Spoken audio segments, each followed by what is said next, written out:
भाई 50 साल हुए, जरा जोर से बोलिए।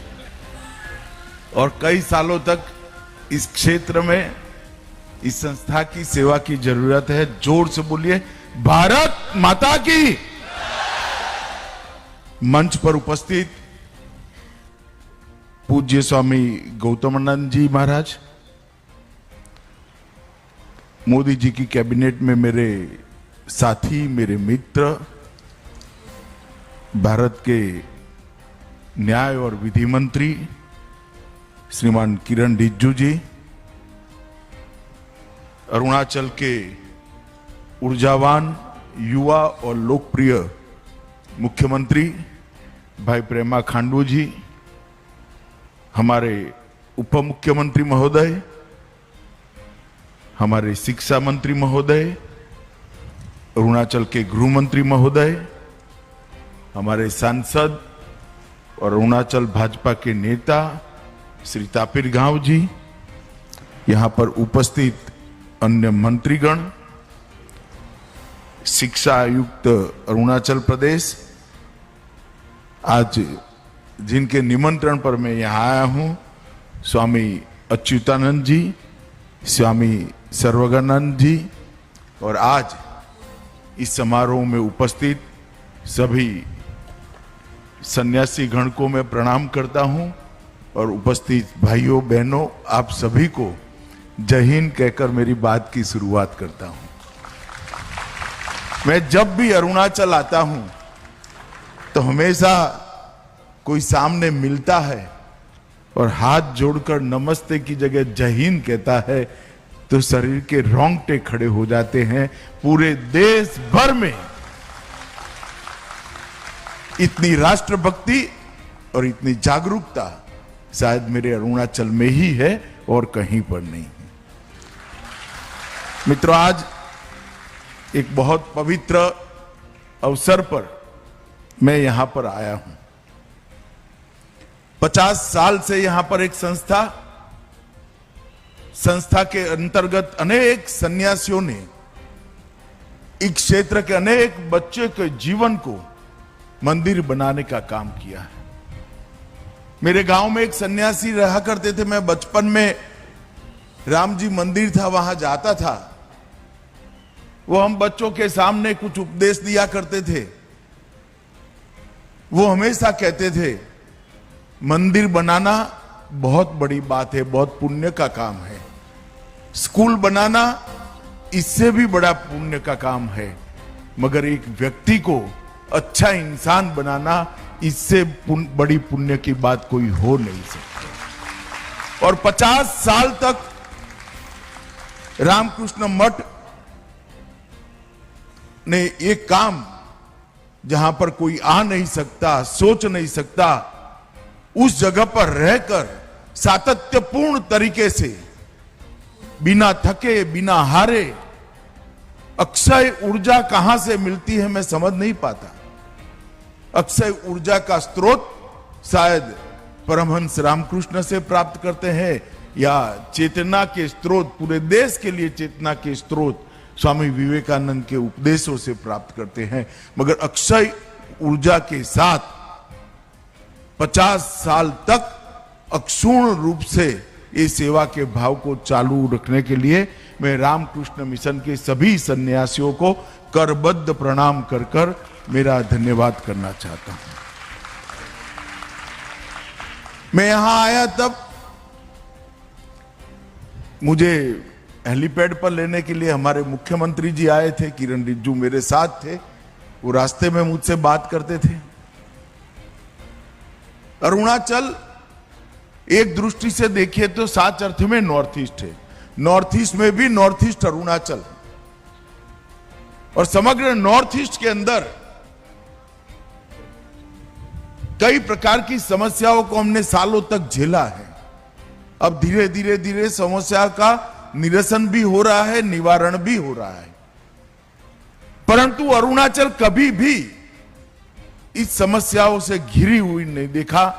अरुणाचल के समस्याओं को हमने कभी भी वो समस्याओं के कारण संताप में नहीं देखा है। इसका कारण 50-55 साल से रामकृष्ण मठ का यहां सेवा का यज्ञ जो चल रहा है वो। मेरे राज्य में भी रामकृष्ण मिशन की गतिविधियां हैं, देश के हर क्षेत्र के अंदर है, दूरदराज पहाड़ी इलाकों में है, आदिवासी क्षेत्रों में है। हर जगह जहां जहां रामकृष्ण मिशन ने काम किया, अपना मिशन लेकर पहुंचे, उन्होंने सबसे बड़ा काम किया स्थानीय संस्कृति, स्थानीय सभ्यता, स्थानीय संगीत, स्थानीय भाषा और स्वधर्म को बचाने का काम किया और उसको अक्षुण्ण रखने का काम किया। और पूरा अरुणाचल आज राष्ट्र की मुख्य धारा में है, अपनी संस्कृति को संजोए हुए है, अपने संगीत को संजोए हुए है, अपनी भाषा को भी बचाए हुए है और स्वधर्म के मार्ग पर चल रहा है। उसका मुख्य कारण 55 साल से रामकृष्ण मठ के सन्यासियों ने यहां जो तपश्चर्या करी है वो है। आज मैं यहां आया हूं तब लोथा खुनबाओ को और डांगवांग को भी प्रणाम कर कर मेरी बात की शुरुआत करना चाहता हूं। और उन्हीं के नाम पर एक क्षेत्र को नरोत्तम नगर से हम जानते हैं। मित्रों, अरुणाचल एक ऐसा प्रदेश है जिसने कई संकट झेले, परंतु भारत के साथ अपना आत्मीय रिश्ता हमेशा के लिए बनाए रखा है। और इसलिए जब जब भी अरुणाचल आते हैं, यहां से एक ऊर्जा और देशभक्ति के संस्कार लेकर ही वापिस जाते हैं। मैं अरुणाचल की जनता को बहुत बहुत धन्यवाद देना चाहता हूं, बहुत बहुत अरुणाचल की जनता को प्रणाम करना चाहता हूं। रामकृष्ण मिशन एक परमहंस की स्मृति में एक सन्यासी ने दी हुई सबसे बड़ी गुरु दक्षिणा है।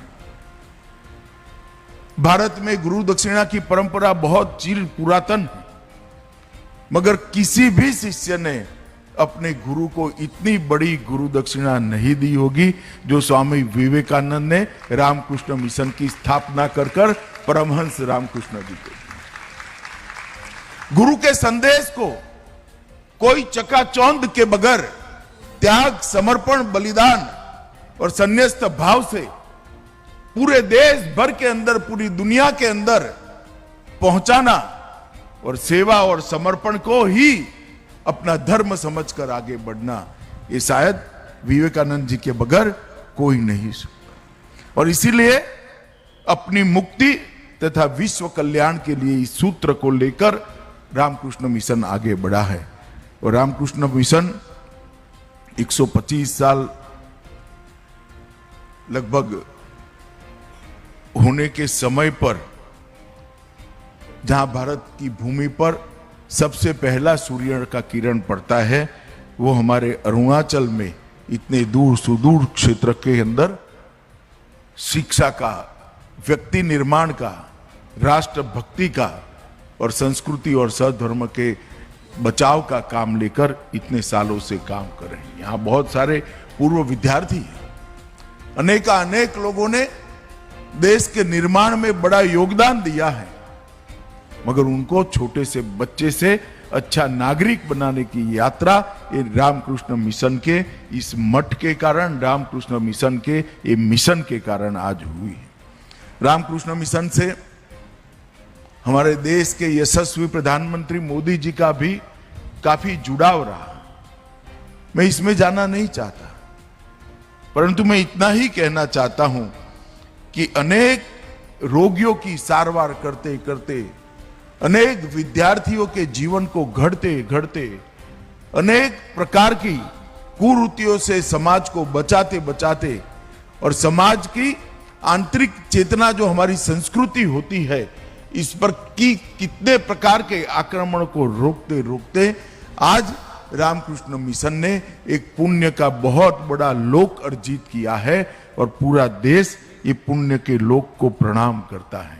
और आज मैं भी यहाँ पर एक चिट्ठी मुझे लिखी थी अच्युतानंद जी ने, मैंने तुरंत ही प्रेमा खांडू को फोन कर दिया था कि मैं आऊंगा मैं यहां जो संतगण बैठे हैं, सन्यासी बैठे हैं, मैं आप लोगों की तरह सब कुछ छोड़कर यहां आ तो नहीं सकता हूं, मगर सब कुछ छोड़कर आप यहां काम कर रहे हैं, इसको प्रणाम कर कर, उसको अनुमोदन कर कर जरूर मैं आपको यहां पर आकर मिल तो सकता हूं, इसलिए आज मैं यहां पर उपस्थित हूं।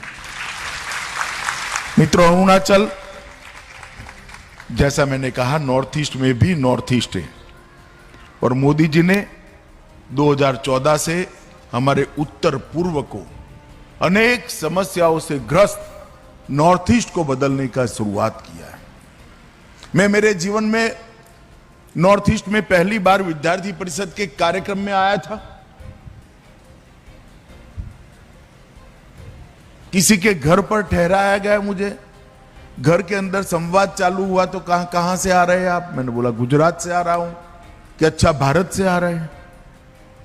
मेरे मन में एक बहुत बड़ा आघात हो गया। नॉर्थ ईस्ट का परिवार मुझे पूछता है कि आप भारत से आ रहे हो। आज 2014 से 2022 की ये यात्रा में 8 साल में मोदी जी ने दिल्ली और नॉर्थ ईस्ट के बीच में जो अंतर था उसको समाप्त कर दिया। पूरा देश नॉर्थ ईस्ट को अपने राज्य जितना ही प्यार करता है, और नॉर्थ ईस्ट भी गौरव के साथ आज कह रहा है, हां, हम महान भारत का हिस्सा है, हम भारत। 8 साल के कम अंतराल के अंदर परिवर्तन लाना वो वैसे ही नहीं हुआ। आजादी के 75 साल का ये वर्ष अमृत महोत्सव मना रहे हैं। आज तक कोई भी प्रधानमंत्री 50 बार नॉर्थ ईस्ट में नहीं आया है। मोदी जी 8 साल में 50 से ज्यादा बार नॉर्थ ईस्ट के अलग अलग राज्यों की मुलाकात। आज तक किसी भी प्रधानमंत्री ने नई शिक्षा नीति के तहत, राष्ट्रीय शिक्षा नीति के तहत नॉर्थ ईस्ट की भाषाओं की चिंता नहीं की है। देश के प्रधानमंत्री नरेंद्र मोदी जी ने नॉर्थ ईस्ट की भाषाओं की चिंता की है, और नई शिक्षा नीति के तहत उनको प्राथमिक शिक्षा उस भाषा में देने की शुरुआत भी की है। प्रेमा खांडू जी भी अरुणाचल की भाषाओं को संभालने के लिए काफी काम कर रहे हैं। हर प्रकार से, चाहे मन से नॉर्थ ईस्ट के लोगों को भारत के बाकी हिस्से से जोड़ना हो, चाहे एयर कनेक्टिविटी से जोड़ना हो, चाहे रेल कनेक्टिविटी से जोड़ना हो, चाहे रोड कनेक्टिविटी से जोड़ना हो, हजारों लाखों करोड़ के इंफ्रास्ट्रक्चर के प्रोजेक्ट नॉर्थ ईस्ट के लिए देकर इस हिस्से को भारत के साथ एक आत्मीय लगाव खड़ा करने का काम देश के प्रधानमंत्री नरेंद्र मोदी जी ने किया है। मित्रों, मैं पहले पूरे नॉर्थ ईस्ट का दौरा पार्टी का अध्यक्ष था, भारतीय जनता पार्टी का, तब मैंने किया था। तब भी नॉर्थ ईस्ट को काफी अच्छे से जानने का प्रयास किया, और जब गृह मंत्री बना तो नॉर्थ ईस्ट मेरे डिपार्टमेंट के अंदर ही आ गया। अनेक प्रकार के अलग अलग समस्याएं जो खड़ी करके, कोई समस्या ही नहीं थी, मगर खड़ी की गई समस्याओं को शयन तरीके से धीरे धीरे नरेंद्र मोदी सरकार ने धैर्य पूर्वक एक एक कर इसका समाधान ढूंढने का काम किया। आज मैं गर्व के साथ कह सकता हूं कि 8 साल के अंदर 9000 से ज्यादा युवा जो रास्ता भटक गए थे, हाथ में हथियार लेकर अपने ही देश के सामने युद्ध का ऐलान किए हुए थे, हथियार डालकर आज मुख्य धारा में सम्मिलित होकर भारत के विकास के लिए काम कर रहे हैं। हमारा मणिपुर बंद और ब्लॉकेड के कारण 365 में से 200 दिन गतिविधियां बंद रहती थी, वहां पर आज 5 साल हमारी सरकार को हो गए, 6ठा साल चल रहा है। 6 साल में ना एक भी बंद हुआ है, ना ब्लॉकेड हुआ है।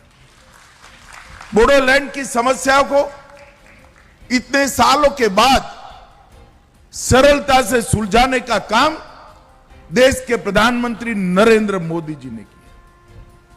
त्रिपुरा के हथियारी ग्रुपों को हथियार डलवाने का काम नरेंद्र मोदी जी की सरकार ने किया है। ब्रू शरणार्थियों की समस्या को स्थायी समाधान देने का काम नरेंद्र मोदी जी की सरकार ने किया है। कार्बी जिलों का शांतिपूर्ण समाधान अभी अभी गृह मंत्रालय में मेरी उपस्थिति में इसका समाधान ढूंढ लिया गया। सालों से मेघालय और अरुणाचल की, अब मेघालय और असम की सीमाओं के बीच में जो समस्या थी उसका भी 60% से ज्यादा डिस्प्यूट एरिया को आज शांति के साथ सुलझा दिया गया है। और मुझे आशा है अरुणाचल और असम की सीमाओं की समस्या भी 2023 के पहले पहले इसका भी हमेशा के लिए हम समाधान ढूंढेंगे। पूरे उत्तर पूर्व को, पूरे नॉर्थ ईस्ट को विवादों से मुक्त बनाने का काम देश के नेता नरेंद्र मोदी जी ने किया है। भारत सरकार के गृह मंत्रालय ने 3 हिस्सों में नॉर्थ ईस्ट के विकास का एजेंडा तय किया है। 75 साल से जब तक मोदी जी की सरकार आई तब तक स्ट्रक्चर तरीके से पूरे नॉर्थ ईस्ट के विकास का खाका किसी ने नहीं किया, हमने खींचा है वो खाका। सबसे पहला हमारा उद्देश्य है बोलियां, भाषाएं, नृत्य, संगीत और खान पान की परंपरा को न केवल बचाना, उसको समृद्ध कर कर पूरे देश भर में उसको गौरव दिलाने का काम ये भारतीय जनता पार्टी की नरेंद्र मोदी सरकार। दूसरा काम, सारे विवादों को समाप्त कर कर नॉर्थ ईस्ट के युवाओं को एक ऐसा प्लेटफॉर्म देना जिस प्लेटफॉर्म पर, जिस मंच पर खड़ा रहकर विश्व के युवाओं के साथ मेरे नॉर्थ ईस्ट का युवा स्पर्धा कर पाए। इस प्रकार का विवाद मुक्त, शांति युक्त, उग्रवाद मुक्त, हथियार मुक्त नॉर्थ ईस्ट की रचना करना ये हमारा लक्ष्य है। और तीसरा हमारा लक्ष्य है कि उत्तर पूर्व के सभी राज्यों को, 8 राज्यों को देश के सबसे विकसित राज्यों की सूची में सबसे ऊपर ले जाने का लक्ष्य रखकर आगे बढ़ना। ये तीनों काम, ये तीनों पहलू पर भारत सरकार का गृह मंत्रालय विचार कर रहे हैं। मित्रों, मोदी जी ने आजादी के 75वें साल में नई शिक्षा नीति, हमारी राष्ट्रीय शिक्षा नीति को घोषित किया है। भारतीय जीवन मूल्यों के आधार पर शिक्षा पद्धति कैसी हो, भारतीय जीवन मूल्यों का गौरव गान करने वाली शिक्षा नीति कैसी हो, इसके साथ इनोवेशन और साइंटिफिक अप्रोच वाली शिक्षा नीति कैसी हो, कोडिंग और आर्टिफिशियल इंटेलिजेंस से युक्त शिक्षा नीति कैसी हो, इसका संपूर्ण खाका आज देश के सामने रख दिया गया है। और मित्रों, विवेकानंद जी ने एक वाक्य कहा था, शिक्षा मनुष्य में से पहले से विद्यमान उत्कृष्ट तक की अभिव्यक्ति का रास्ता है। ईश्वर ने हमारे अंदर अनेक प्रकार की शक्तियां रखी हुई है। वो शक्तियों को बाहर लाना, इस शक्तियों को एक रास्ता दिखाना और वो शक्तियों को बाहर लाकर मनुष्य को उत्कृष्ट जगह पे पहुंचाना, वो शिक्षा का उद्देश्य हो। और मैं धड़ल्ले से, विश्वास से कह सकता हूं, नरेंद्र मोदी जी जो शिक्षा नीति लाए हैं वो विवेकानंद जी के बताए हुए शिक्षा की व्याख्या के अनुरूप शिक्षा नीति है। विवेकानंद जी ने कहा था, शिक्षा आम जन को, शिक्षा व्यक्ति को जीवन के संघर्ष के लिए समर्थवान नहीं बनाती है तो वो शिक्षा नहीं है। शिक्षा अगर चरित्र निर्माण नहीं करती है तो वो शिक्षा नहीं है। परोपकार का भाव अगर शिक्षा के बाद नहीं आता है तो वो शिक्षा नहीं है। सिंह जैसा साहस शिक्षित व्यक्ति में निर्मित नहीं होता है तो वो शिक्षा नहीं है। और ऐसी शिक्षा जो ये चारों चीजों को नहीं करती है वो शिक्षित कहलाने के योग्य नहीं है। शिक्षा मनुष्य को अपने पैरों पर खड़ा होने के लायक बनाए है, उसी का नाम शिक्षा है। और ये नई शिक्षा नीति जो हमारी आई है 2020 की, मैं आप सभी को आश्वस्त करना चाहता हूं, इसका अगर आप तय से अभ्यास करेंगे तो ये नई शिक्षा नीति विवेकानंद की बताई हुई सभी व्याख्याओं की पूर्तता के लिए हम काम कर सकते हैं। 21वीं सदी ज्ञान की सदी है। भारत के युवाओं को 21वीं सदी के विश्व के अनुरूप बनाना, विश्व के युवाओं की स्पर्धा में भारत का युवा उन्नत मस्तक के साथ खड़ा रहे, इनसे स्पर्धा करे और विजयी होकर आए, इस प्रकार के युवा बनाना इस शिक्षा नीति का हमारा उद्देश्य है।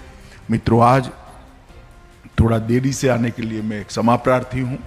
मौसम भी ठीक नहीं था, थोड़ा घर से चलने में भी 20 मिनट का देरी हो गया, परंतु आज ये इतने दूर दिल्ली से, मेरे गुरु प्रदेश से तो हजारों किलोमीटर दूर, यहाँ पर घने जंगलों के अंदर इस खूबसूरत वादियों के बीच में यहाँ बैठकर तपस्या कर रहे सभी संतों को मिलकर और एक 50 साल से व्यक्ति निर्माण में जुटी हुई संस्था के कार्यक्रम में हिस्सा लेकर मैं अपने आप को गौरवान्वित महसूस करता हूँ और बहुत बहुत हर्ष और आनंद का भी अनुभव करता हूँ। अंत में मैं इतना ही कहना चाहता हूँ, रामकृष्ण मिशन के उपाध्यक्ष महोदय गौतमानंद जी यहाँ पर बैठे हैं, चाहे भारत सरकार हो चाहे अरुणाचल सरकार हो, दोनों की ओर से मैं इतना कहना चाहता हूं, आप जो काम कर रहे हैं वो देश का ही काम है, समाज का ही काम है, दुनिया का ही काम है। जहां पर भी सरकार की आपको जरूरत पड़े, सरकार सदैव मदद करने के लिए तत्पर रहेगी। इतनी बात कर मेरी वाणी को विराम देता हूं। वंदे मातरम।